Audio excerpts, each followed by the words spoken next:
Brenda's arm was around a man I didn't know, his hand riding low on her back as they laughed in the crowded ballroom.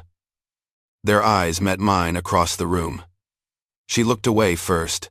He just grinned, a slow, predatory thing, then tightened his grip on her, pulling her subtly closer. Life in Plainview, Ohio, had always been a steady hum. I had a good job at the insurance firm, the kind that paid the bills and bought a new washer when the old one finally gave up. Our house, a modest 3-bedroom ranch, was on a quiet street with decent shade trees. Brenda, my wife, had been the anchor in that quiet existence. We'd built a life together, brick by brick, over 10 years. I trusted her completely. She was smart, ambitious, and, I thought, deeply committed to us. Brenda's career as a marketing executive started to pick up steam about a year ago. At first, it was a welcome change. She thrived on the challenge, and I admired her drive. But then the demands started stretching. A late night here, an early morning there, soon became the norm. Dinner, which I usually had waiting when she got home, started getting cold on the stove more often than not. I'd try to keep it warm, a plate covered with foil. But by the time she walked in, sometimes past 11, she'd be too tired to eat much. She'd peck my cheek, murmur an apology, and head straight for a shower. "Big presentation tomorrow, Frank," she'd say, or clients being difficult, had to smooth things over. I believed her. It was a competitive field. I knew that. I told myself it was just her ambition, the stress of a demanding job. What else would it be? Then the perfume started. Not her usual scent, but something sharper, more aggressive, clinging to her clothes, even after a shower. Sometimes, faintly, the metallic tang of whiskey. She'd brush it off. "Client entertaining," she'd explain, tossing her purse onto the kitchen counter. "They expect us to schmooze a little." I'd nod, trying to sound understanding. My stomach would tighten, a small knot forming just beneath my ribs, but I'd swallow it down. Weekend plans once sacred began to unravel. A picnic we'd planned, a trip to the hardware store for some new garden tools, a quiet dinner at home, all canceled, often last minute. "Something came up at the office," she'd say, her voice tight, already halfway out the door. Her phone, once something she barely noticed, became an extension of her hand. Hushed conversations in the other room, quick glances over her shoulder. If I happened to walk by, if my eyes so much as flickered toward the screen, she'd snatch it away, her movements quick and almost violent. "Privacy, Frank," she'd snap, her voice lower than usual. My buddies, Dale from IT and Gary from HR, started noticing. We'd grab a beer on Friday nights at O'Malley's. "You seen Brenda lately, Frank?" Dale asked one evening, nursing his lager. "She's been a ghost at the last couple of happy hours." Gary, always a little more direct, chimed in. "Everything all right at home? She used to be around more." I'd just shrug, pretending nonchalance. "Just busy with work, guys. New position, a lot on her plate." They'd nod, but their eyes held a question I didn't want to answer. I started watching more old war movies on cable. Something about the clear lines, the good guys and bad guys, the straightforward objectives, appealed to me. It was a lot easier than sorting through the gray areas of my own living room. I'd sit on the worn leather couch, a can of beer in my hand, and let the explosions and heroism wash over me, trying to drown out the quiet, insistent questions that kept bubbling up. "You're just being the jealous, paranoid husband," I'd tell myself in the quiet hours, "making things up in your head." I'd recall stories I'd heard, guys who drove their wives away with baseless accusations. I didn't want to be that guy. I wanted to trust. I wanted our life back. Then, last Tuesday, Brenda brought it up. "My company's having its big annual Friday night office party this week," she said, not looking at me, but fiddling with a loose thread on the couch cushion. "You have to come. It'd be good for your career." She finally met my gaze, a flicker of something unreadable in her eyes. "Networking, you know. Show them you're supportive." I hesitated, the thought of small talk and forced smiles not appealing, but a small, desperate hope sparked in me. Maybe this was it, a chance to be together, away from the daily grind, a chance to remember why we fell in love. I nodded, a tight smile on my face. All right, Brenda. I'll come. And deploys. The humid June night, heavy with the promise of summer rain, felt oddly tense as we pulled out of the driveway. We arrived fashionably late, which was Brenda's idea. The hotel ballroom was already packed, a cacophony of polite chatter and clinking glasses. The air hung thick with expensive perfume and the faint scent of corporate ambition. Brenda, beside me, looked stunning in a black dress I hadn't seen before, its fabric clinging in all the right places. For a moment, seeing her like that, my heart did a small, hopeful skip. She truly was beautiful. She didn't waste a second. Her hand, firm on my arm, guided me directly towards a cluster of her colleagues, near a tall display of company branding. "Everyone, this is Frank," she said with a bright, professional smile, waving a dismissive hand in my general direction. Her attention was already shifting to a conversation about quarterly projections. I managed a polite nod, feeling like a prop, an accessory to her professional image. I found myself holding a lukewarm beer, its condensation chilling my fingers. I took a sip, the taste bland. Brenda, meanwhile, was in her element. Her laugh cut through the chatter, a vibrant, electric sound I hadn't heard from her in weeks. She gestured with her hands, her eyes bright, fully engaged in the rapid-fire conversations around her. She was a different person here, sharper, more animated, a polished version of the woman I saw in the morning, still rubbing sleep from her eyes. I tried to look interested, nodding along to snippets of conversation I barely understood, but my gaze kept drifting, landing inevitably back on her. "Frank, right?" A voice pulled me back. It was Gary, from HR. He smiled, his name tag gleaming under the recessed lights. "How's the insurance game treating you?" We made small talk, discussing changes in company policy and the upcoming benefits enrollment. I tried to focus, to act normal, but my eyes kept scanning the room over his shoulder. And then, I saw him. Mitch, Brenda's boss. He stood by the bar, holding court with a small group, his head thrown back in a laugh. He was younger than I'd imagined, probably mid-30s. Annoyingly handsome in a tailored suit, with a head of thick, dark hair and an easy, confident smile that seemed to charm everyone around him. An effortless charisma that made my own careful, polite demeanor feel clumsy by comparison. I hadn't expected that. I had pictured someone older, more formal. Not this. Brenda, still animated with her group, caught his eye. Their gazes locked across the room for a beat too long. Then, as if drawn by an invisible thread, she excused herself and walked directly towards him. She moved with a confidence that turned heads, her black dress swaying subtly. I watched, my beer suddenly heavy in my hand, as she reached him. Their interaction felt too easy, too familiar, like they were picking up a conversation from mere minutes ago. She laughed at something he said, a high, musical sound, and reached out to lightly touch his arm. He leaned in, his smile broadening, his hand rising to rest, almost imperceptibly, on the small of her back. Not a firm grip, just a casual, possessive placement. The gesture was subtle, practiced, almost an automatic reflex. A cold knot formed in my stomach, tightening with a slow, deliberate pressure. "It's nothing," I told myself, trying to calm the sudden tremor in my hands. "Just your insecurities, Frank. It's a work party." Brenda's eyes flickered, scanning the room, but they passed right over me. Right past my spot by the potted palm. As if I wasn't even there. As if I was just another piece of the furniture. Part of the background noise. Then, she leaned in. Slowly. Her head tilted, her lips parting slightly. Mitch's eyes dropped to hers, his smile fading, replaced by something else. Something I couldn't quite name. And then, right there, in the middle of the crowded ballroom, amidst the laughter and the clinking glasses, she kissed him. A deep, lingering kiss. Her hand went to the back of his neck, pulling him closer, her body pressing against his. My world tilted. The room spun, the faces blurring into indistinct shapes. The chatter of the party faded, becoming a muffled roar in my ears. A wave of nausea, sharp and sudden, washed over me, making my throat clench.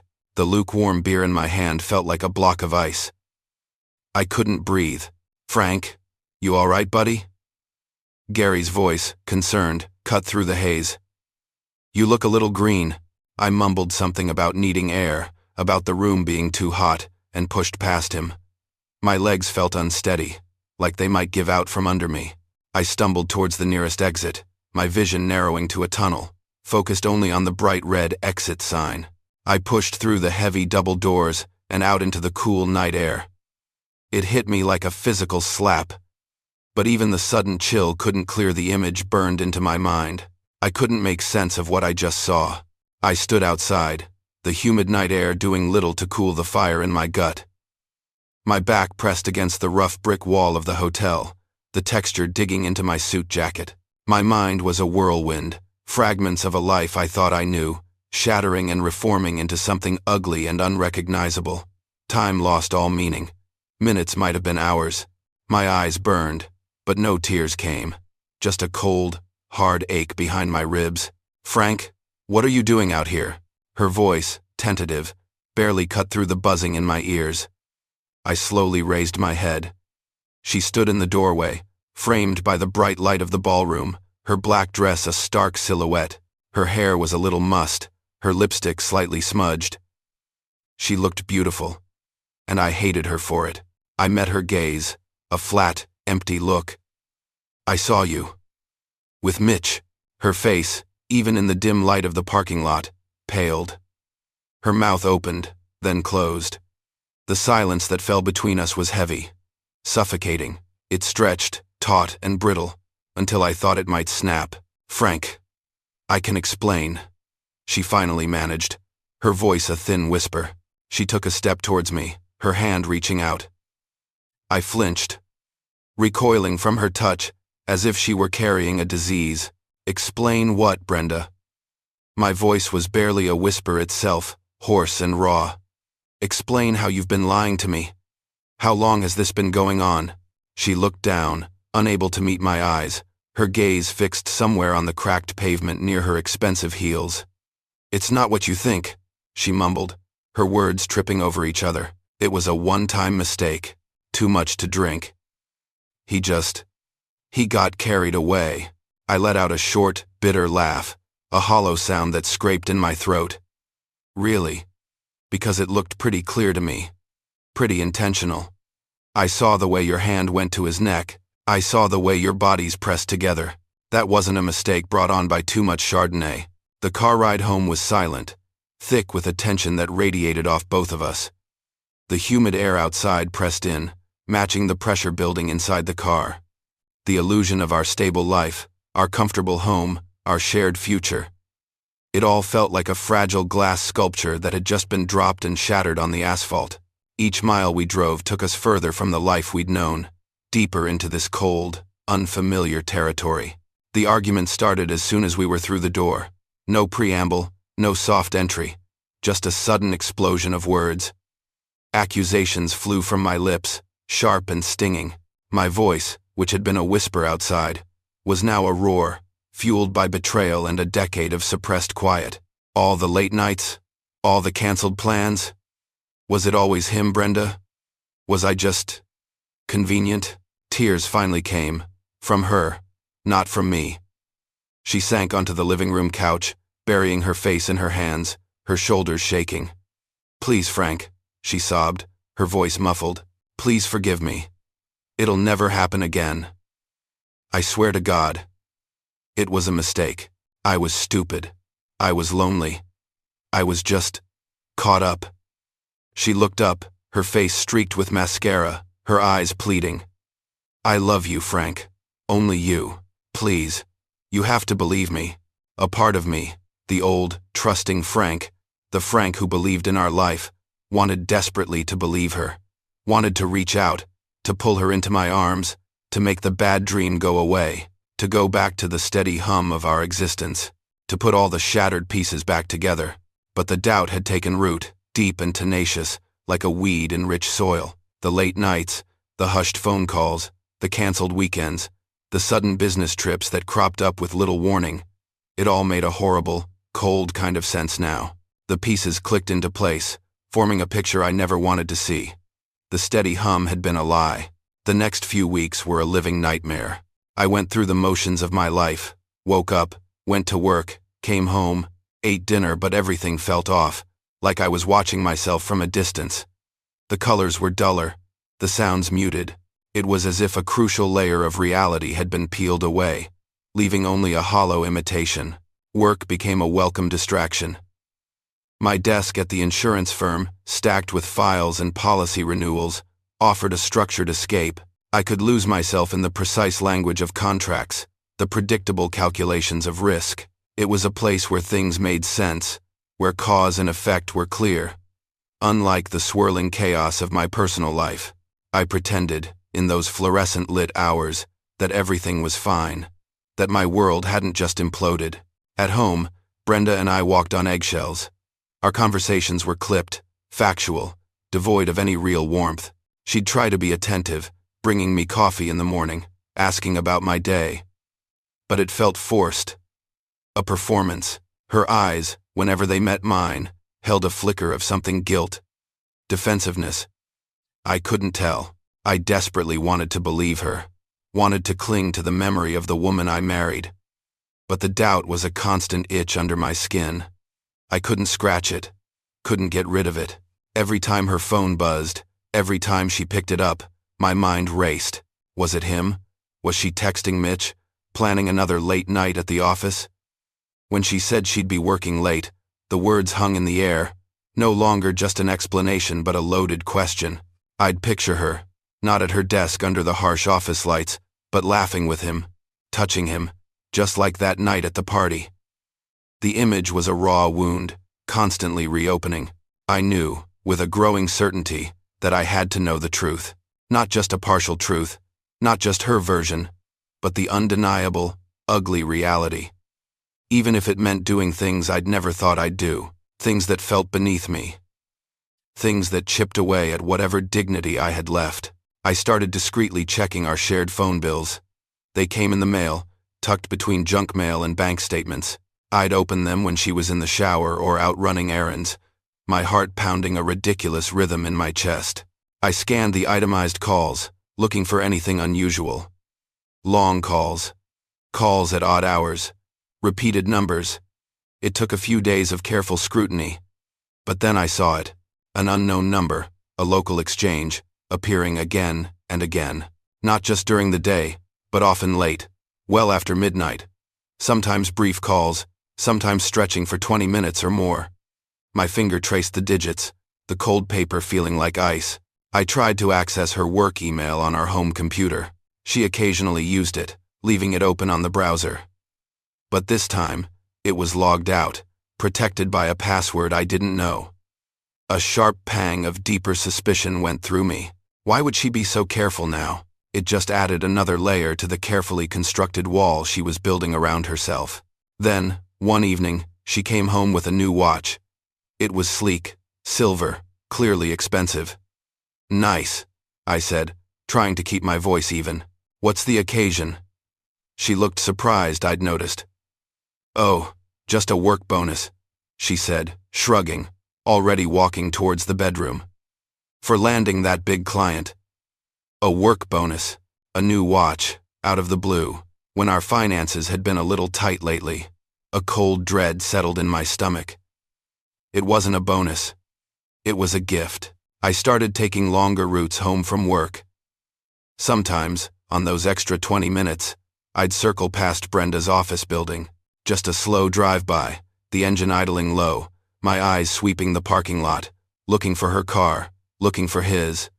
Most nights, it was empty, but a few times, late into the evening, well past when anyone else would be there, I'd see her car, parked almost alone under the pale glow of a street lamp. My breath would catch. A painful, silent gasp. My own house, the one I'd built a life in, once a comfort, now felt alien.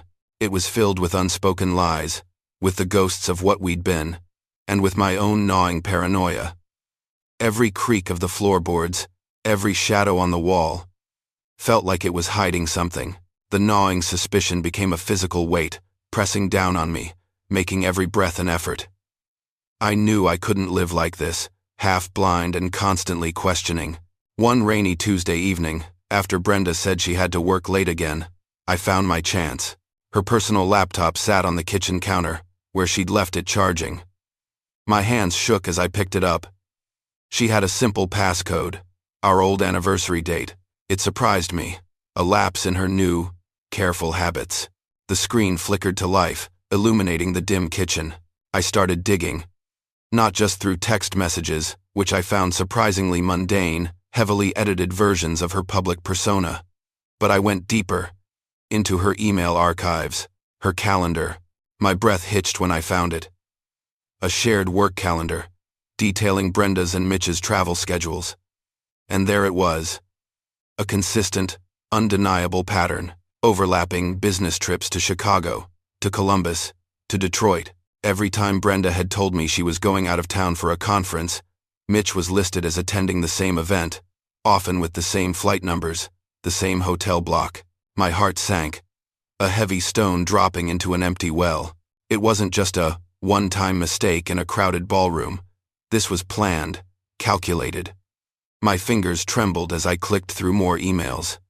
There were casual exchanges, then increasingly personal ones, dinner suggestions, inside jokes I didn't understand, references to shared moments away from plain view. Then, the undeniable punch to the gut. A hotel reservation confirmation, forwarded by Mitch to Brenda, for a suite in downtown Chicago. During a client meeting, she'd specifically told me was in a different part of the city. 2 names on the reservation, hers and his. The evidence was undeniable. Raw. It wasn't a spontaneous slip. It was a long-standing, cold, calculated affair, woven into the fabric of our everyday lives. My vision blurred. The screen became a kaleidoscope of pain. The air left my lungs in a silent rush. This was far worse than the kiss, far more brutal than I could have imagined. It was a complete unraveling, a betrayal of everything. When Brenda finally pulled into the driveway just after 10, her headlamps sweeping across the living room window, I was waiting. The laptop was open on the coffee table, the incriminating email glowing like a radioactive isotope. She walked in, her smile practiced, already beginning her usual apology. "Long night, honey. Big presentation tomorrow." I cut her off, my voice flat, devoid of emotion, a dangerous calm I didn't recognize. "You forgot something, Brenda." I nodded towards the laptop. Her eyes followed my gaze, landing on the screen. Her forced composure crumbled instantly. The color drained from her face, leaving it ashen. Her mouth opened, then closed. The denials, the rehearsed excuses, dissolved into shuddering sobs that racked her body. She sank onto the couch, covering her face with her hands, the sound raw and guttural. "Frank, I'm so sorry," she choked out between gasps. "I never meant for this. It got out of hand. The pressure at work, his advances, my ambition. I got caught up. It meant nothing, Frank. Please believe me. You're my husband. You're my life."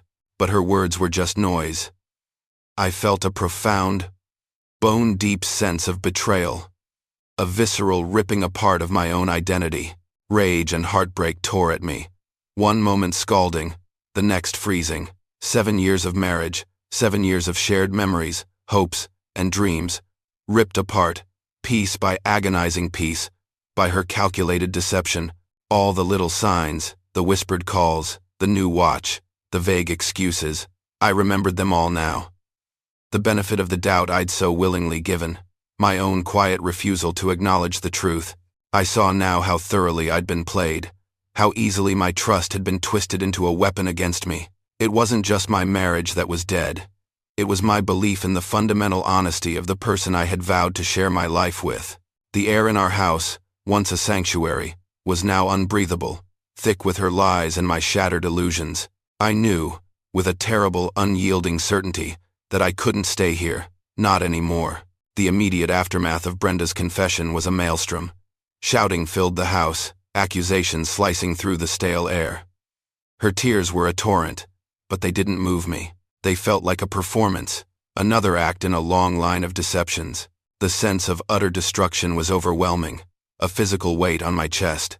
"Get out, Brenda," I heard myself say, my voice shaking with anger and a pain so deep it felt like an organ was being torn from my body.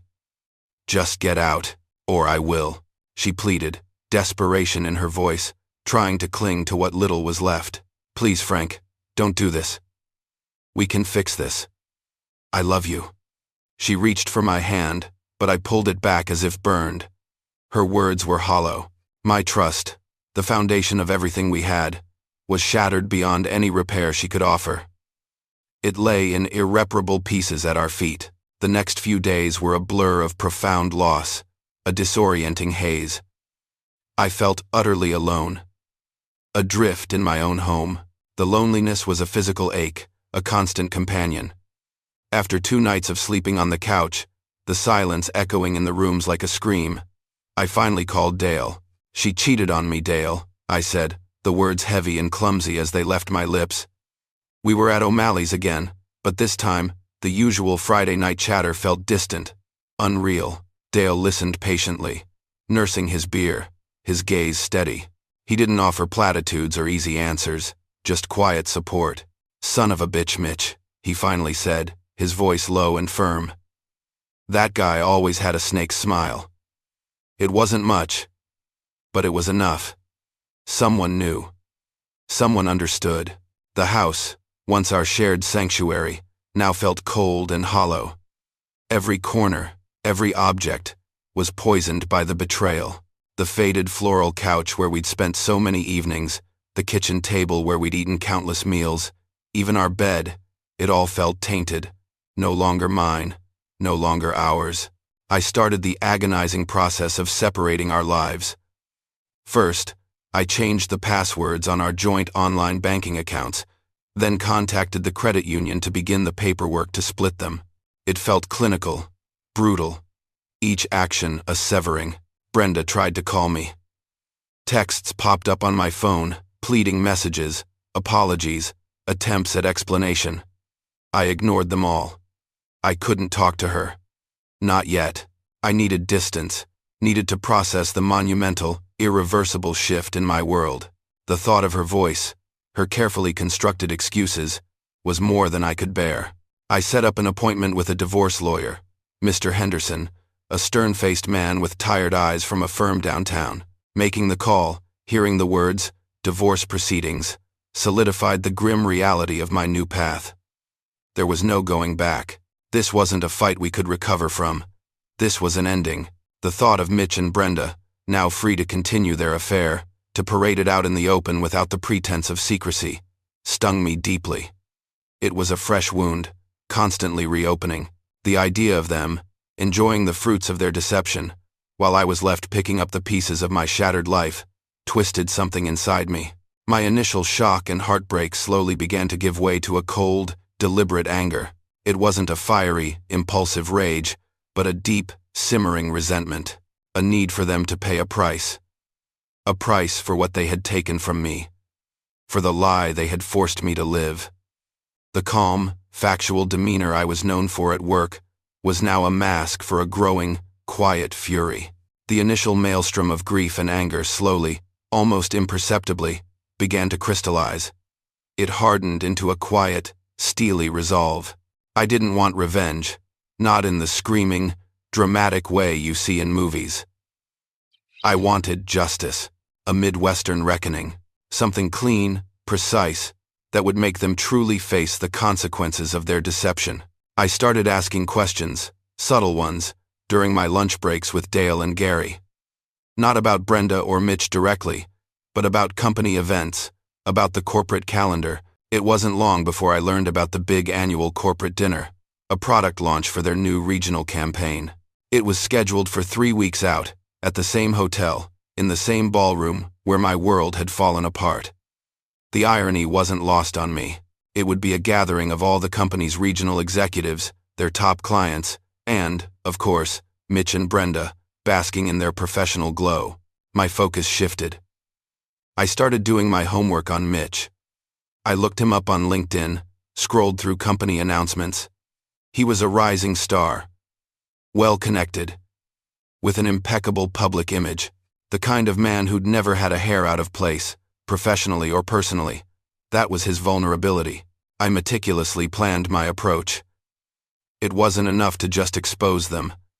I needed to do it in a way that truly made them pay. Not just emotionally, but professionally. Their careers, their reputations, those were the things they valued most. I envisioned the scene, the shock on their faces, the murmurs through the room. It felt cold, almost clinical, but a powerful sense of purpose started to fill the void where my heartbreak had been. I debated the moral implications, the part of me that had always played by the rules. Was this right? Was I stooping to their level? But the feeling that they needed to pay the price for their calculated deception outweighed those doubts.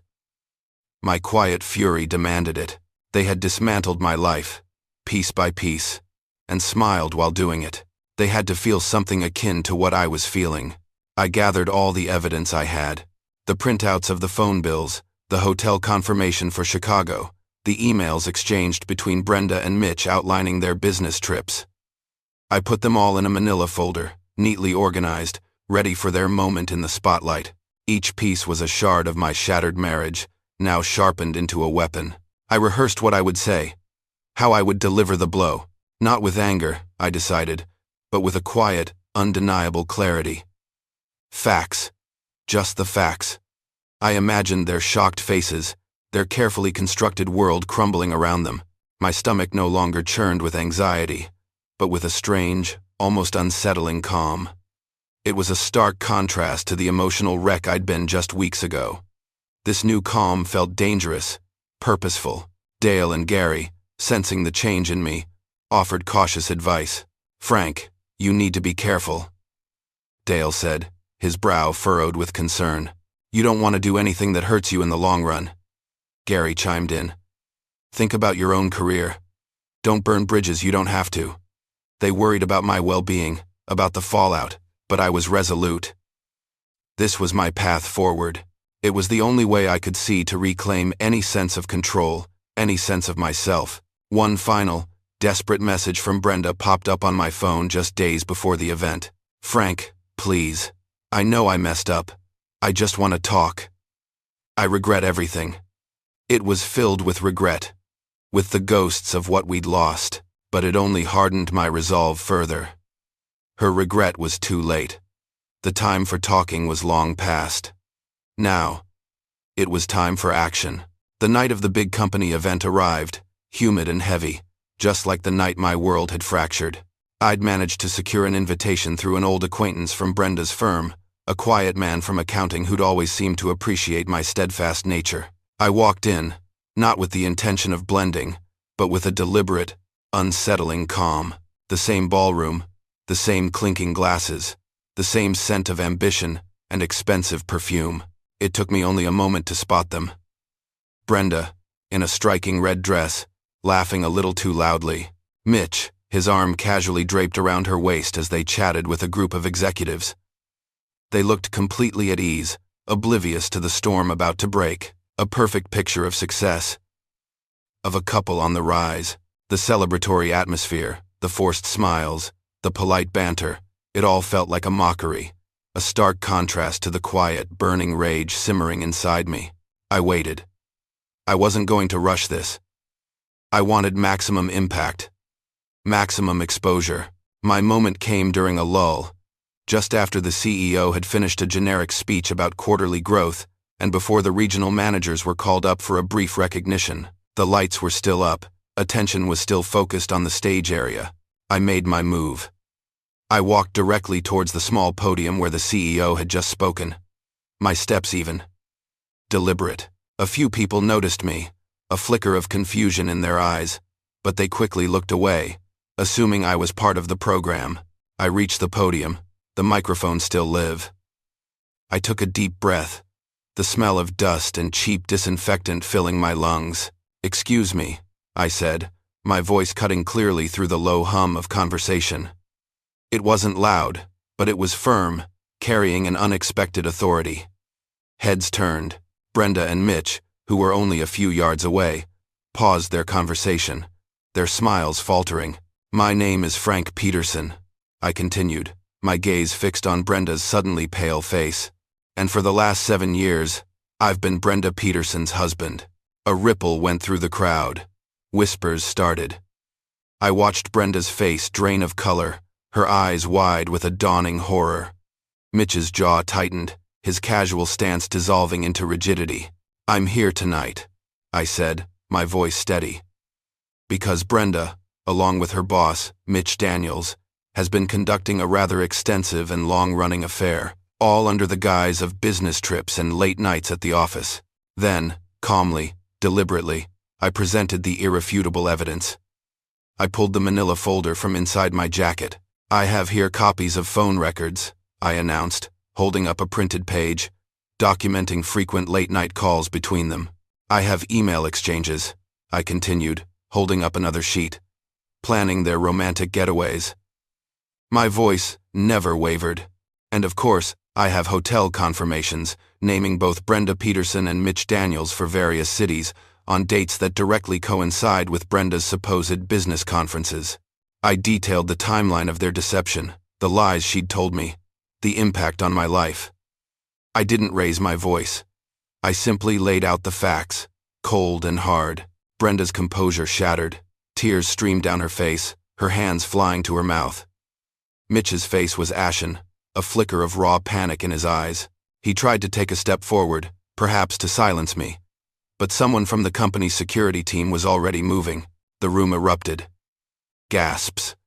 Whispers escalated into outright chatter. Phones came out, dozens of them, capturing every angle of the scene.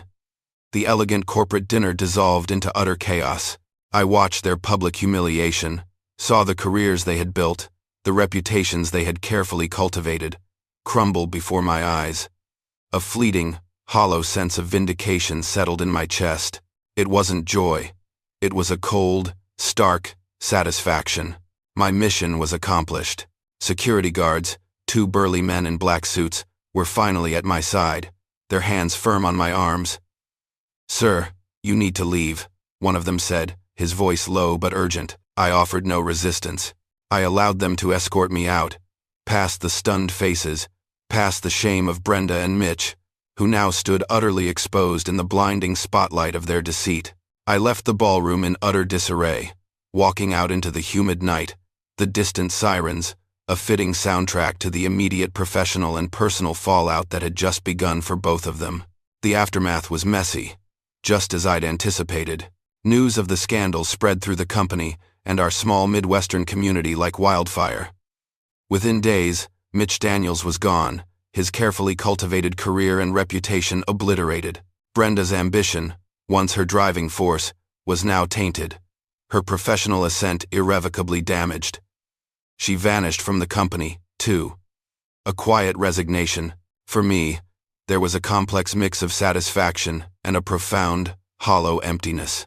The revenge had been delivered, precise and public, but it didn't heal the deep wounds. It was like cauterizing a limb. The bleeding stopped, but the limb was still gone. I navigated the practicalities of divorce, lawyers, papers, the cold division of assets. Each step was another severing, another reminder of the life that was no more. I often reflected on the moral cost. Was the public exposure truly worth the additional pain, the lasting scars on everyone involved, including myself? My perception of trust, of relationships, was permanently altered. The naive faith I once held was shattered beyond repair. I knew I couldn't stay in plain view. This town, once home, now held too many ghosts, too many whispers. I started looking at job postings in other states, somewhere new, where no one knew my name or my story. A fresh start. The road ahead was long, uncertain. I sat alone in our house, now just my house, contemplating the heavy price paid by everyone. In real life, the good guys don't always win clean. Sometimes, justice felt less like victory and more like just another form of pain. The aftermath was messy, just as I'd anticipated. News of the scandal spread through the company and our small Midwestern community like wildfire. Within days, Mitch Daniels was gone, his carefully cultivated career and reputation obliterated. Brenda's ambition, once her driving force, was now tainted, her professional ascent irrevocably damaged.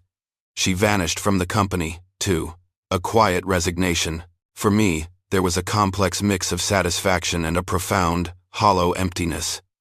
The revenge had been delivered, precise and public, but it didn't heal the deep wounds. It was like cauterizing a limb. The bleeding stopped, but the limb was still gone. I navigated the practicalities of divorce, lawyers, papers, the cold division of assets. Each step was another severing, another reminder of the life that was no more. I often reflected on the moral cost. Was the public exposure truly worth the additional pain? The lasting scars on everyone involved, including myself, my perception of trust, of relationships, was permanently altered. The naive faith I once held was shattered beyond repair. I knew I couldn't stay in plain view. This town, once home, now held too many ghosts, too many whispers. I started looking at job postings in other states, somewhere new, where no one knew my name or my story. A fresh start. The road ahead was long, uncertain. I sat alone in our house, now just my house, contemplating the heavy price paid by everyone. In real life, the good guys don't always win clean.